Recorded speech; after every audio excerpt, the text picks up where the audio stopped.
Hello, everybody. Edgar Fernandez from Safevision Limited, located in Brantford, Ontario, Canada. The topic of today is going to be maintenance of dryers and ovens according to factory mutual. Our mission in Safevision is protecting lives and reducing incidents drastically. So I have 23 years of experience in process and operational health and safety areas, the pharmaceutical, manufacturing, oil and gas industries, and currently I hold the professional engineer designation in the provinces of Ontario and Alberta, Canada. Also, I hold a certification as a Canadian registered safety professional and certified safety professional in the United States. My bachelor degree is in chemical engineering.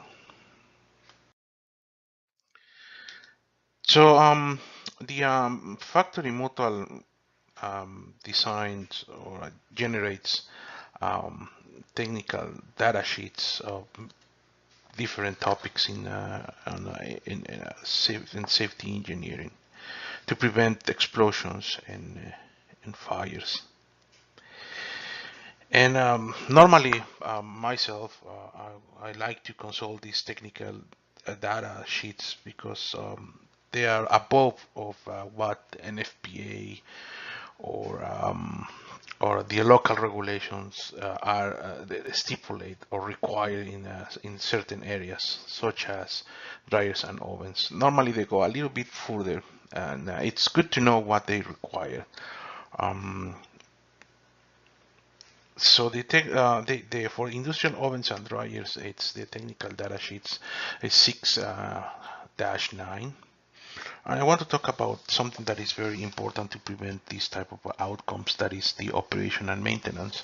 Obviously, design is so important, it's imperative, but maintenance, once you have the equipment operating, it's important as well.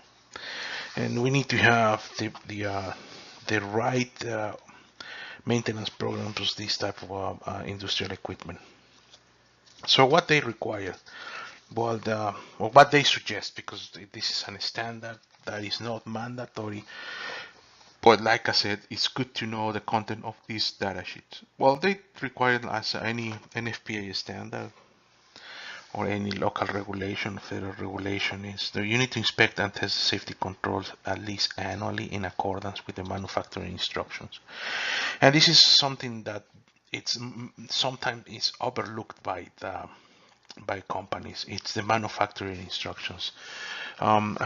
In Canada, manufacturing instructions are very important, and actually, when the government or the Minister of Labor is conducting investigations, they look and they weight as an important factors or instructions that are coming from the manufacturer. Actually, they don't overlook those ones; they take them seriously, and it's something that I checked. In process safety, something that it should be part of your setting up the training and operation and procedures of this type of equipment, plus something that should be taken in account during the process hazard analysis is the manufacturing recommendations or instructions. And you are installing a new equipment in your facility, it's recommendable also to bring the expert or the manufacturer engineer from the supplier or the vendor of the equipment. The reason why is because they have familiarized with the equipment very well. They can provide more inputs on incidents. They have knowledge in outside of the country or in other industries. So their feedback is so important. That's the reason it's recommendable to have one of those guys at least at the first time of the PHA. The second recommendation is clean ovens and docks at regular intervals if they are subject to buildups of flammable deposits of condensed solvent or oil vapor or accumulation of combustible dust. And this is something that it's at least on the industry that I know, the pharma-chemical, is the accumulation of dust and vapor. It's very common, and sometimes it's hard and it's very difficult to clean the equipment. So that's something that should be considered on the PHA. The reason why it's we don't want performing dangerous operations such as opening reactors, opening dryers right away to eliminate the accumulation of the dust to remove it from the wall, and maybe at that moment it's dangerous, or it's dangerous for the operator. It's something that needs to be considered. So therefore, in the pharmaceutical and maybe in the chemical industry as well, so part of your PHA needs to include cleaning procedures. The cleaning part that is important. How you're gonna clean it, what's gonna needs to be cleaned, and how you're gonna eliminate that. So actually the factory mutual says that in general do not allow combustible deposit in ducts for paint, varnish, or core baking ovens to accumulate more than one of 8 inches. That's 3 millimeters thickness between cleanings. That is inside of the equipment as well. So you need to that's very important. And actually in my experience, when you have these deposits of paints, I was working with one contractor that is specialized in duct cleaning, and one day he appointed me that I needed to clean my ducts. And actually, we didn't handle any combustible powders, but we were handling flammable liquids. So he noticed right away. So you have some questions, though, and you have already somebody who cleans ducts. So yeah, ask that person, and you can establish your cleaning program for ducts or piping.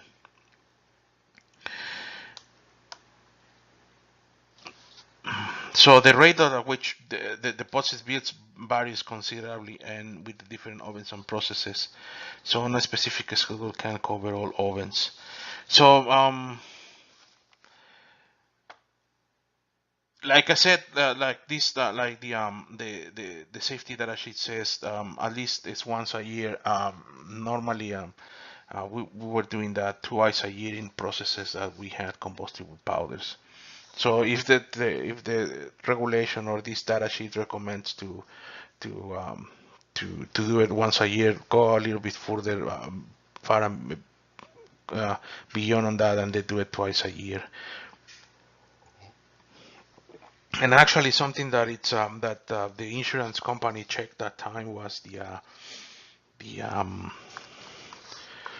air system as well, and the motors and of the ventilator, and they found that we needed to clean that part as well. So that was included into the cleaning schedule.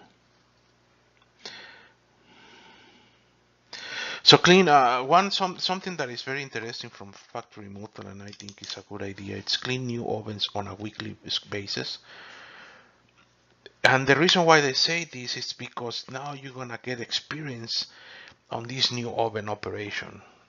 How often this combustible powder or this accumulation of condensed vapors or oil vapors, they're gonna be inside of your on your oven or dryer. So once you determine that you don't need it to clean it once a week, so now you go twice a week, 3 times a week, etc., etc. Until do this until in the first year, and then you're gonna learn, and with data, that how often you need to clean your equipment, ovens and dryers. Something that they recommend, it's pitch ducts in which flammable vapors condense so they can drain. Now, obviously, you need to establish suitable traps or other safe locations. So clean the deposits and drips from racks, trays, and conveyors regularly. Use metal or other non-combustible materials. Trays to collect drippings from ovens and drain boards. And use trays that they can be removed for cleaning. Something that they emphasize that we need to focus our attention as well is on the particular attention on the cleanliness of adherers with steam coils, housing and ductwork, since these are the hottest spots where charring and eventual ignition are the most likely. And the reason why they do that, they have found in recent incidents, and actually as a chemical safety board, that the cleaning has been an issue. You can actually see some of those investigations on the chemical safety board, and cleaning has been one, and actually is all has been an issue during those investigations. And what is the reason why? Well, actually, if you perform an would say on a self audit or your process safety management program, and you go for safe practices, and so actually you're gonna determine those safe practices according to your process safety aspects. So all the operations that you have, you need to scale down, like, okay, I have a dryer and other operations. You need to have training, you need to have operation and maintenance, you need to have the process hazard analysis of each one of those operations. You need to have building as well, has need to be needs to be constructed. What's the sprinkler system that you're gonna use? But something that actually when you do that, it's cleaning. We trying to be aware of the outsides. So that means that you have accumulation of combustible powder outside of the, meaning the building in one of the racks on the top. So you're gonna focus that attention that clean it out. I mean, at least twice a year. But we tend to forget the inside of the equipment because or it's clean regularly or it's not clean, especially depending on your operation, right? So you're not in the pharmaceutical industry. Well, the cleaning is not as detailed or as frequent as other. I mean, in other industries. So I mean, because the nature of the pharmaceutical industry requires to clean, it's part of the CGMPs. But in other industries, really is not. But you need to establish that to prevent any fires and explosions inside of these pipes and ducts. So they don't recommend any method for cleaning because there are several. So that's the reason why I said at the beginning, talk to your contractor that is specialized on cleaning ducts, and then he's gonna tell you exactly what's gonna be the procedure to have to clean those ducts and pipes. You're gonna scrap. This is very important. Use a non-sparking tools. And the reason why obviously is to avoid the spark. And you have accumulation, and that is to avoid the flash fire.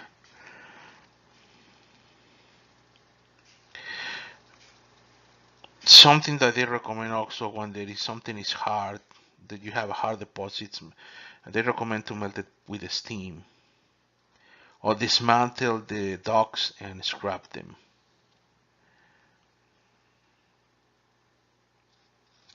That's on the ducts and piping cleaning. Now on the explosion vent maintenance and tests, the thing that I recommend, and actually I'm pretty sure you guys will have it. The reason why I started with cleaning actually it's because it's one of the weaknesses in the industry. So set up your cleaning program, and then you're gonna be totally fine, totally okay. And the explosion vent maintenance and test. Okay, so they say to check the doors, vents, and associated latches semi-annually. So actually, they recommend a period semi-annually. That's important. And record the result as a part of the oven inspection and maintenance program. Conduct actual pull-push tests with pressure release measurements and at least annually. So that's something done. Normally, in a moderate push or pull by one person on the door or panel should cause the door and latches to operate. It's something, yeah, it's something that really I interested on this one because yeah, we try not to touch those systems at all. So do it annually for semi-annually for latches and annually for pressure release measurements. Yeah, for sure. And should be part of your process hazard analysis. Inspect the roof and wall panels with and without latches annually to verify they move freely and not stuck in the place by condensed vapor. So also the third that I recommend is the safety, ventilation, maintenance, and test. So they split it in first in installation tests. So before an oven is placed in service, measure the minimum ventilation rate provided by the safety ventilation system. That's another important point. Actually, this is it's reminding me that you need to have your ventilation program. Any safety ventilation, and this is and the standard is asking for is telling you on ovens and dryers, but you need to have it for fume hoods, for example. You need to have that, and at least the things that I was doing is on the is we set up a maintenance program, and we were measuring that every quarter because it's a very critical safety part. Here, this is minimum. So you need you have a new equipment, you measure it first, and then you record it, and then every quarter you're gonna measure that, and then you're gonna check your number against the first measurement. At the same time, check the evaporation rate to ensure that the safety ventilation system capacity will be adequate, and test the test half. The tests have often shown that the wide variance between design capacity and actual measurements taken in the field. So they are not always the same.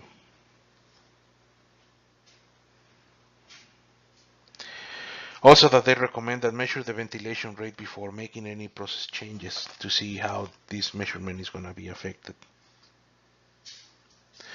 These measurements include the changing of the character of the work or solvent, or the percentage by weight of the solvent, increasing batch loads or conveyor speeds, shortening the pre-drying periods, increasing oven drying temperatures or ramp rates. So anything that is going to be modified on the dryer, and you need to do the ventilation measurements.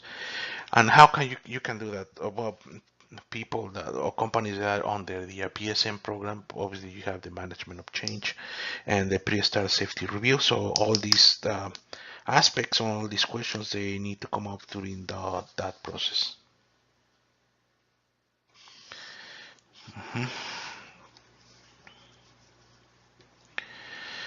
So you are working with solvents. So one of the things that you changing these pre-drying periods, conveyor speeds or batch loads, you need to calculate according to the factory model is the evaporation rate, and you recalculate the ventilation rate.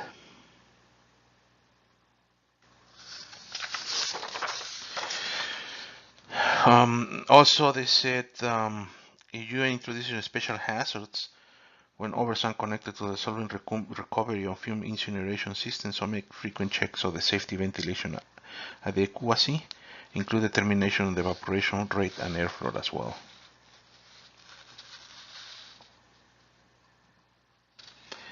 Symptoms of inadequate ventilation. Well, they mentioned some of them, and actually it's a cold exhaust duct or a stack while the oven is operating usually indicates reversal of flow in the stack or inadequate safety ventilation.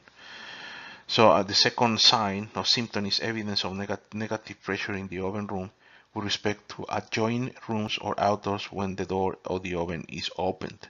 May indicate inadequate safety ventilation and sometimes reversal of airflow in the exhaust stack. The third symptom is a record of fires of puffs from work in a particular oven may indicate inadequate safety ventilation, dangerously high vapor concentration in an increased probability of an eventual serious oven explosion. That's another one.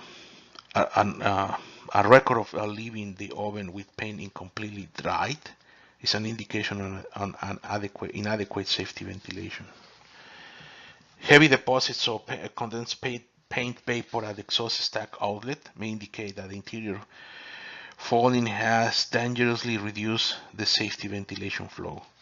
So paint fumes deposit around the oven door the cracks may indicate high pressure inside of the oven than in the oven room and lack of the positive safety ventilation. So that's the symptoms that your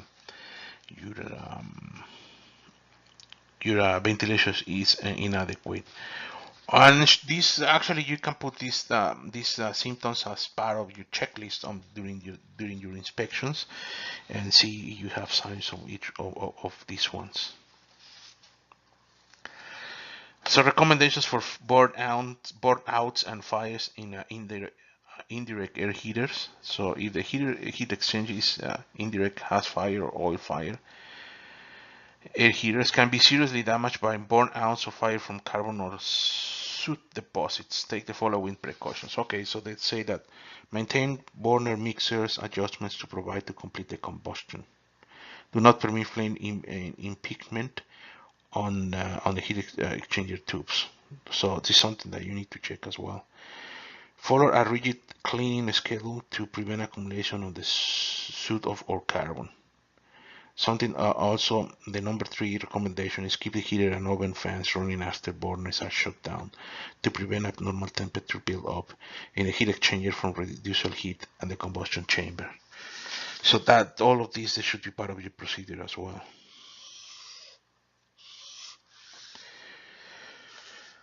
For recommendation, the number 4 is allow no damper or other obstructions in the hot air ducts that would affect the free flow of air through the heat exchanger. And the and the 5th recommendation is provide an excess temperature limit switch and each discharge duct for products and combustion leaving the heat exchanger arranged to shut off all fuel to the burners if the temperature of the product combustion raises 50 Fahrenheit, equivalent at 28 degrees Celsius above the normal maximum. That's something that should be on your procedures as well. What is the recommendation for electrical and mechanical maintenance? Well, and actually they have another safety data sheet that is the 5-20 electrical testing. And also they recommend for inspection of safety controls. So have safety controls inspected and tested by personnel who are familiar with equipment and specific functions on the various controls. Normally it's maintenance personnel trained on that for the mechanical or electrical departments. Normally that's the people that they perform these. And actually all the reports, all the inspection reports, they need to be submitted to management, who are responsible for safety and production. So to review if there is something that caught the attention and something that needs to be fixed right away.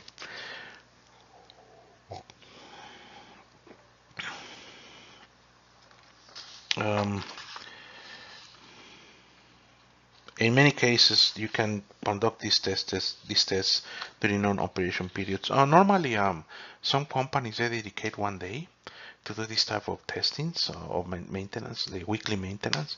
Could be Mondays, could be Sundays, could be Saturdays, and this is something that it's very important. It's understandable when production it's ramping up, depending on the industry you are. So some days December, November, others is the middle of the year, etc. So it depends of the type of the industry, but it's paramount to respect to these maintenance programs. It's understandable maybe that 1 day you cannot do it. So you say, instead of Monday, I'm gonna go to Wednesday. I need to finish this batch as soon as possible. because of the market demands. That's very understandable. But something that we have found during the equipment incidents investigation, and in my experience, is something that I have found. It's maintenance. It's because of cost. So we leave aside some aspects of the maintenance, and this can happen in periods of economy restraints or restrictions, like when the economy slows down, right? So we trying to, obviously our budget is gonna be reduced, and most of the I mean, and the operations, they're gonna suffer the impact of these reduces, right? Of these cuts, or budget cuts. But something that maybe you have a PSM program in your facility, so it's something that you, with the managers and directors, or maybe with vice presidents, you say, okay, you're gonna cut the budget on this operation. So what could happen? And that's the thing, because you are leaving something that is critical, but now you don't have the money because you conduct a budget cut because of the economy, and that's when all of these incidents happen. So it's something that needs to be analyzed, needs to be assessed from the standpoint of your risk assessment. So what's gonna be the consequence of cutting budgets in industrial operations, for example, in the oil and gas? So in 2000, the recent would say economy slowed down in Western Canada, obviously forced the oil and gas companies, because of the price of the oil around the world went down. So obviously these companies, they are forced to reduce cost. But what's gonna be the risk approach? They say, okay, I'm gonna reduce this amount of money, and then obviously you don't pay contractors to come and inspect and clean and verify controls, so you're gonna leave it, and maybe that is critical for your operation, and then incidents happen. So how can we prevent that? Well, sit down, like I said, with your vice presidents, with your directors, or and do a risk assessment, hazard risk assessment on this. What type of safeguards you have? So you have competent person to to to to perform that job. You can train them, because also you got people, right? Because one of the things that you can reduce cost, it's laying off people. But you need to take in consideration the same, what's going to be the consequences, because you are cutting costs. No contractors, no, some programs are not going to be full. And the other hand, you are cutting people that is very critical for the operation. So you are putting yourself in jeopardy. So I think is the focus on this should be on the on hazard and risk assessment on your decisions, right? And then maybe it's understandable. You say, I cannot use the contractor anymore, but instead of laying off people, you can say, I can train this guy and he can do that job. And a mechanical or an electrical, not the operator, because factory mutual don't recommend that the operators do the job especially on electrical systems, mechanical systems on these equipments, right? But it's something that should be analyzed in a better way, and then to avoid incidents. But at the end, if something happened, you have an explosion, it's going to be investigated, and then obviously they're gonna relay responsibilities on what happened. So matter if you are in recession or not. Okay. Use the following inspection schedule as a guide for developing a suitable report according to the factory mutual. So this is the frequency and what needs to be inspected according to factory mutual. But they say inspect quarterly, the fuel safety shut-off valve for leakage, fan and airflow interlocks, purge interlocks, flame failure systems components, high temperature limit switches, door and dampers limit switches. For oil, you need to check fuel pressure and temperature interlocks, atomizing media interlocks, and for gas, you need to check high and low fuel pressure interlocks. Semi-annually or annually, as required, you need to check the following. Number one is the igniter and burner components. The number two is combustion and air supply system. Number three is piping, wiring, and connection of all interlocks and shut-off valves. Number four is combustion control systems.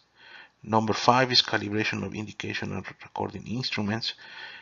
Number six is automatic fire checks. Number seven is operating sequence test, all components. Number eight is combustible gas analysis, automatic interlocks, calibrated as needed. Number 9 is gas cleaner and drip legs. Number 10 is explosion vent latches. And number 11 is conveyor interlocks. They also talk about inspection and testing report forms, develop an inspection and test procedure for each oven or dryer. And that's not a normal practice. And we need to record all these tests on a safety control inspection and testing reports.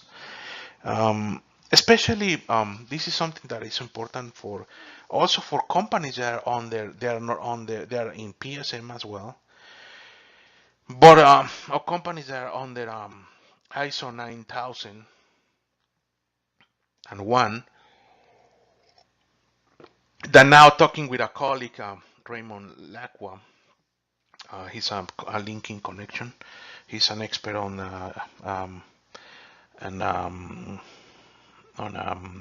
quality management systems, ISOs. He was telling me that the ISO change now requires a risk-based approach to prevent all of these outcomes. So obviously, hazard and risk assessments, they are very important to conduct.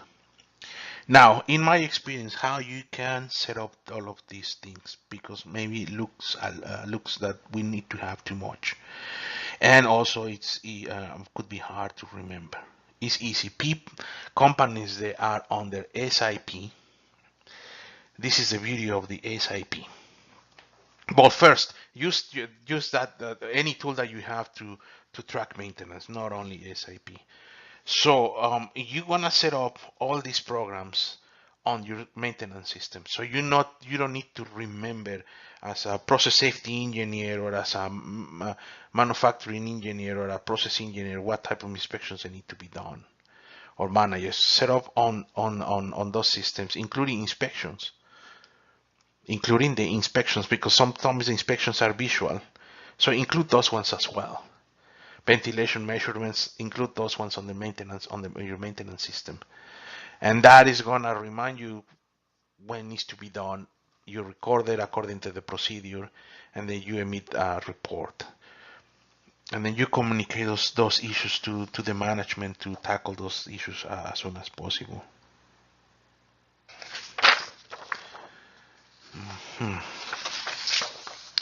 Also, Factory Mutual has on page 33 of these data sheets, the 6.9, has the inspection and burner procedure for burner assemblies.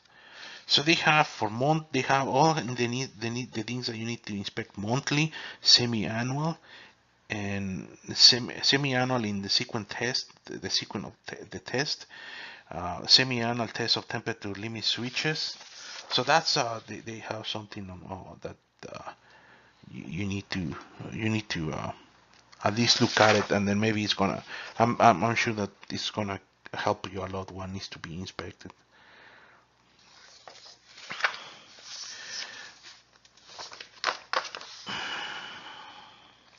Also, that obviously ignition source controls.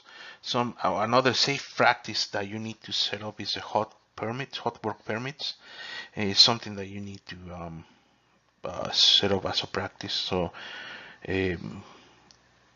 when do not permit cutting and welding on ovens, dryer, or associated duct work, except at least at the last resort, and only after combustible content and deposits have been removed. So part of the cleaning as well. You clean the equipment and you maintain the equipment, and you do some weekly maintenance is something that you need to take in count. It's hot works as well.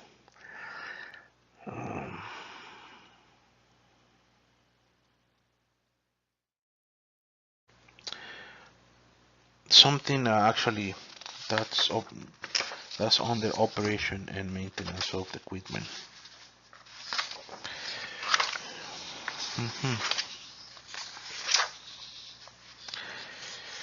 Also, this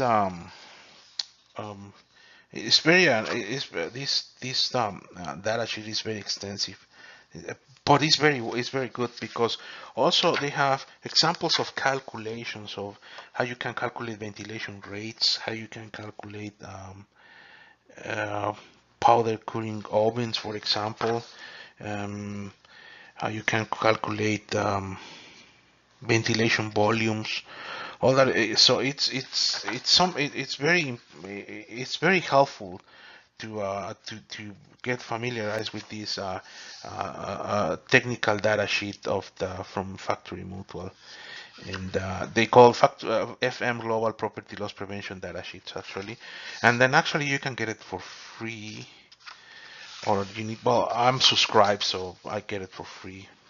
So and some of the information here is not applicable to me, but for other industries it is, and for sure it's something that we need to consult. So summarizing the audio podcast for today, it's so establishing maintenance programs and cleaning programs are very important. Um, Especially in pipes. I remember in 2015, the company that I was working, we started putting an emphasis on cleaning ducts, not only for combustible powders, but for flammable liquids because the accumulation of vapors as well. So they got stuck on the pipe, and then obviously this is a source of fire. Is a combustible that could create a fire.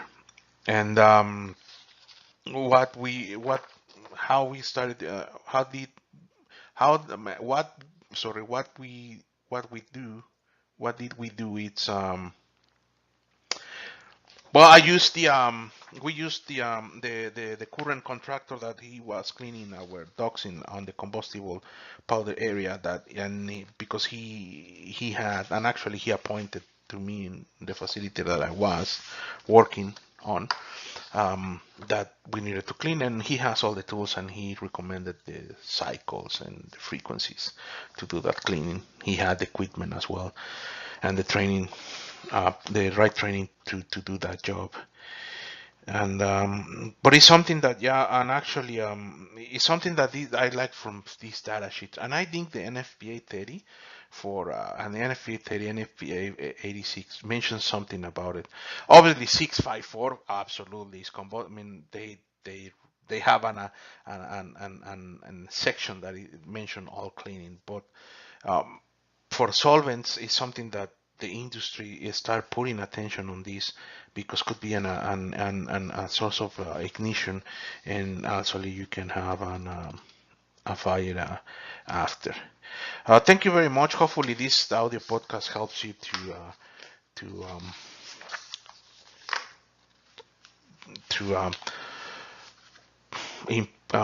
to help you to design your maintenance cleaning program in this type of equipments, ovens and dryers.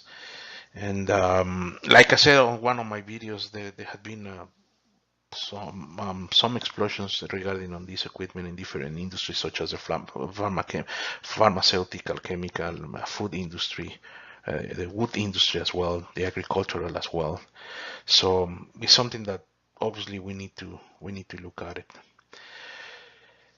Thank you very much, everybody. And the next time, something that I want to talk about, and actually it's about the safety of the of dryers and ovens, according to Factory Mutual, how we can have they occurred. And actually, but I know that you guys have knowledge as well. They are very experienced, but it's something that, yeah, we need to we need to we need to refresh our minds and how we can prevent all of this, and how, I mean, what are the resources that we have to consult. And like I said, these ones, I think you can go to the factory mutual. I'm not promoting my factory mutual, but I know factory mutual for at least 20 years. So I always consult those sheets no matter what. Thank you very much, everybody. Have an excellent weekend. See you. Bye.